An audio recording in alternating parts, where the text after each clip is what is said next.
Good morning. It is Thursday, August 17th. I'm Whitney Turner. Thank you for joining us for Catch Up Quick, WVLT's daily fastcast, airing 10:30 in the morning, Monday through Friday. We do want to get right to meteorologist Kyle Granger with a check of that first alert forecast. You're tracking those temperatures slowly heating up. Yeah, we've got the temperatures that go into the 80s for the afternoon. Right now, we're looking at some clouds over downtown Knoxville, dreary for some and looking better with sunshine for others. Look at how things are shaping up. We're at 75 in Crossville to alert right now, up to 77 in Stearns. How about 74 Maynardville, 75 Knoxville, 72 Townsend to Gatlinburg. Morristown is at 72. We're clear over Cumberland County, parts of Fentress County, but you see here over Gatlinburg, we're starting to see some of those heavier showers that have bubbled up here for us this afternoon, right down Little River Road over to Mount LaCotte. Of course, much of this area not able to access thanks to 441 being closed. You have to go all the way around and get through Cherokee for that to happen. Looking at the next couple of hours, 86 is where we are for the 4 o'clock hour, back down into the 80s and 70s. And of course, we have some rain chances this afternoon and into the evening hours as well. We're going to be looking at the rain chances, which are staying very much the same, but sometimes they do bubble up here. We'll talk about that coming up in just a few minutes. Kyle, thanks so much. Well, it is official. Senator Marsha Blackburn is running for Tennessee governor. The Republican is hoping to take over for Governor Bill Lee, who can't run again because of term limits. Blackburn became a member of the Tennessee State Senate in 1998. She was then elected to the U.S. House in 2003 and then the U.S. Senate in 2018. Blackburn was re-elected last year. She now has the chance to become the first woman governor in the state's history. Also, Senator Blackburn now seems to have the endorsement of current Governor Bill Lee. During his visit to Covenant Health Park, we spoke with the governor about Blackburn replacing him once his term is over. The two have known each other for years. Governor Lee has nothing but positive things to say. She's a great leader for our country, and I'm proud that she stepped into the race. I'm proud that we've got good candidates that are willing. We need people that are willing to step up and serve, and so I'm excited for her. Governor Lee also told us he has no intentions of running for U.S. Senate. We are learning Knox County Mayor Glenn Jacobs will play a major role in Senator Blackburn's campaign. Mayor Jacobs is set to be Blackburn's campaign treasurer. Jacobs has long been a major supporter of Blackburn, passively endorsing her back for governor in January before fully endorsing her yesterday after her announcement. And Governor Bill Lee is bringing in the Tennessee National Guard to help with ICE operations in the state. The governor's office said the Department of Homeland Security needed the help. Service members will help with administrative and clerical duties at ICE facilities. Last month, Homeland Security Secretary Kristi Noem confirmed nearly 200 undocumented people were detained in May. And the Roane County Sheriff's Office and TBI are investigating after police found a burned body. Excuse me. Authorities say that body was found in a trailer near Clacks Gap Road. Investigators believe the person was killed, then set on fire. They also say the trailer itself did not show any fire damage. The body was sent to the Knox County Regional Forensic Center for an autopsy.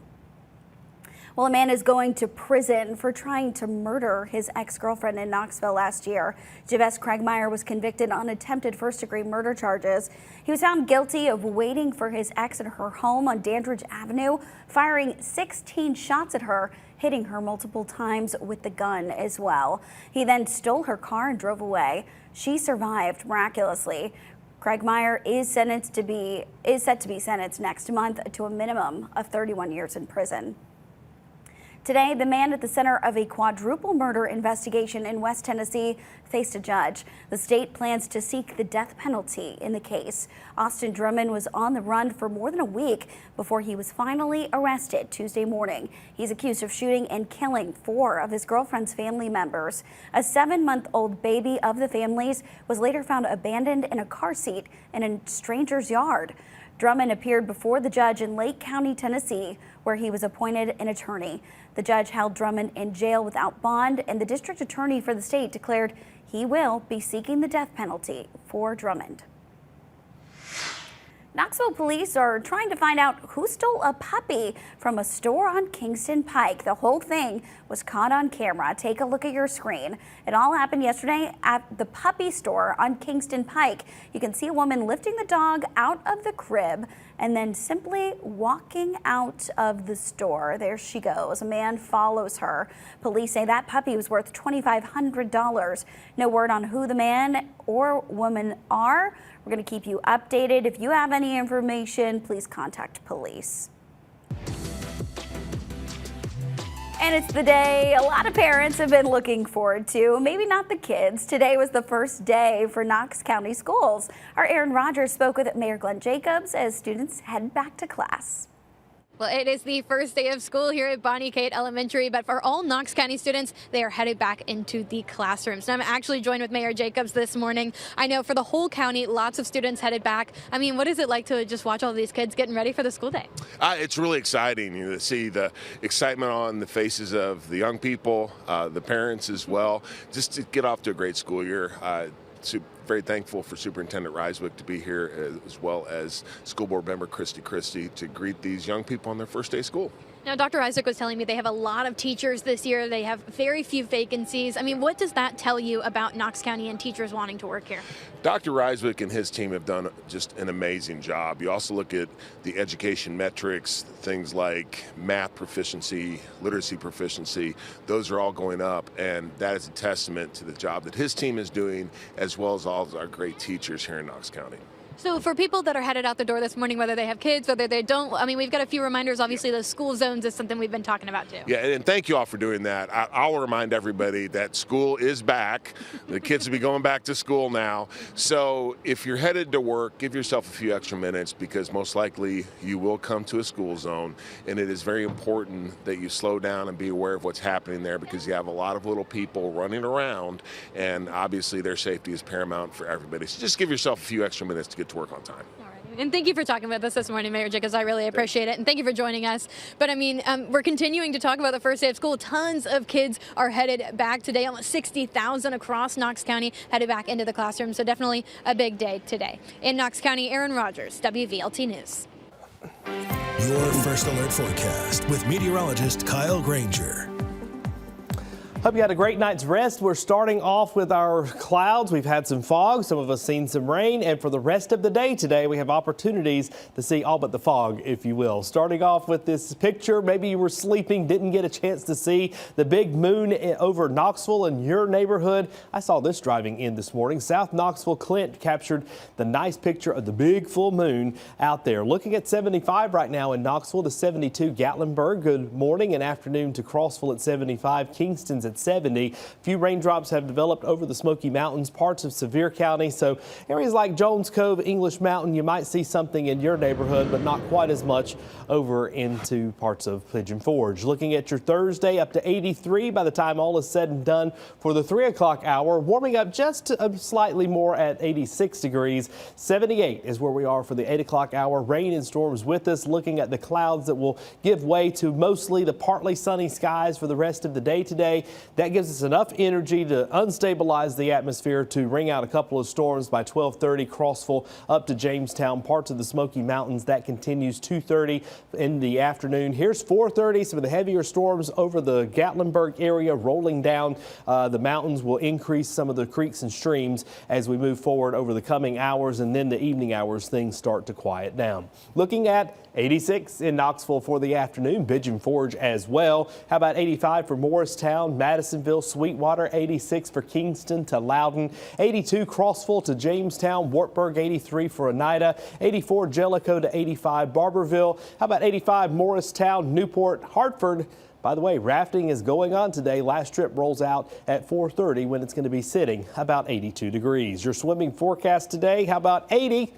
Is where we are at 7 o'clock tonight. Isolated thunder could roll you out of the pool there, but yeah, just stay in there and cool down as best you can. Moving forward over the next couple of hours and into the overnight hours, we're at 67 with partly cloudy skies, nice and calm. Then for your Friday, 81 at noon to 86 with isolated storms for the 5 o'clock hour. Not a lot of change over the next couple of days, and that includes Friday and on into the weekend. Heavy downpours at times. Some of you see a lot of rain in a short period, others not quite as much, like Crossville, half an inch. You get a shower that rolls over Loudon, but Gatlinburg only about a few hundredths of an inch. The low temperature trend the next couple of days, our average is 69. There are days where we're below, days that we are above. Next week we stay above average, getting back into the 70s for those overnight lows. So looking at this, warm starts to the day, hot and muggy finishes. Saturday and Sunday, 10 to 20% coverage there, 86 to 88 degrees. And then over next week, look at that, back into the 90s for afternoon highs, isolated spotty rain chances with 10 to 20% coverage, overnight lows in the 70s. And how about Whitney? Before we go, I wanted to say hello to my friends at the Sherrill Hills Retirement Resort. Wow. Now, we went and we talked all about the weather. They had questions about tornadoes and hurricanes and all kinds of stuff. So I appreciate them having me out talking about the weather. It's the first day of school, I know, in Knox County, and they were going back to school learning about the weather when I visited this week. Is amazing. Never stop learning. All right, Kyle, thanks so much. We do have a traffic alert for you. If you have plans to head to the Smokies, Newfound Gap, Highway 441 is closed due to a slide discovered over the weekend. People we ran into visiting Sugarland's Visitor Center asked about alternate plans for their hikes or how to get to Cherokee. We asked the Park Service, but at this point, we don't know when the road will reopen. Yeah, we were just looking for some trails to hike and waterfalls, and came to a disappointment when the road was closed. We love nature. I mean, we love the mountains, we love the trees and the animals and whatever we can see. The Park Service recommends using Interstate 40 to get to Cherokee. From there, you can use 441 in North Carolina to get to Newfound Gap. After 25 years with NASA and one unforgettable mission, astronaut Butch Wilmore is retiring. It comes less than 5 months after UT and Tennessee Tech alumni returned from an unplanned 9-month stay aboard the International Space Station. He and fellow astronaut Sonny Williams were only supposed to be in orbit for 8 days, but problems with Boeing's Starliner spacecraft left them stranded up in space for more than 9 months. Wilmore, a Navy veteran and test pilot, flew on 3 missions. Could we see the MLB expand in Tennessee? Governor Bill Lee says it needs to happen. We talked to the governor about this during his visit at the new Smoky Stadium. It all comes after Tennessee hosted its first ever professional baseball game in Bristol over the weekend. A record 91,000 fans were out in full force at Bristol Motor Speedway.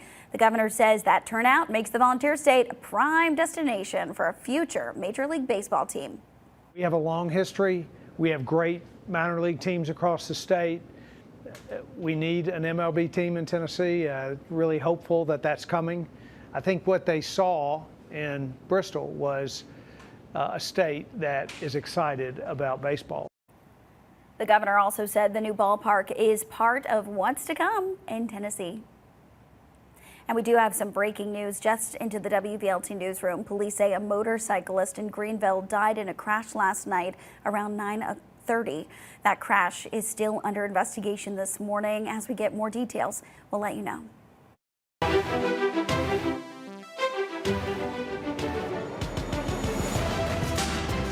We the People, celebrating 250 years of America.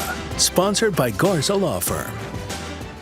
Our year-long celebration of America's 250th anniversary includes interesting facts about our region, Tennessee, and the country. Today, we're talking about a historic military landmark. It was on this date in 1760 that the Cherokee captured Fort Loudon. The fort had been built during the French and Indian War to protect the British colony of South Carolina and to build relations with the Cherokee. But over the course of the fort's 4-year existence, relations between South Carolina and the Cherokee broke down.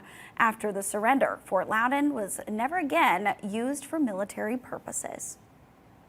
Thank you so much for joining us on this Thursday. Remember, you can stay up to date on WVLT.tv and inside your WVLT News app, as well as WVLT's social media pages.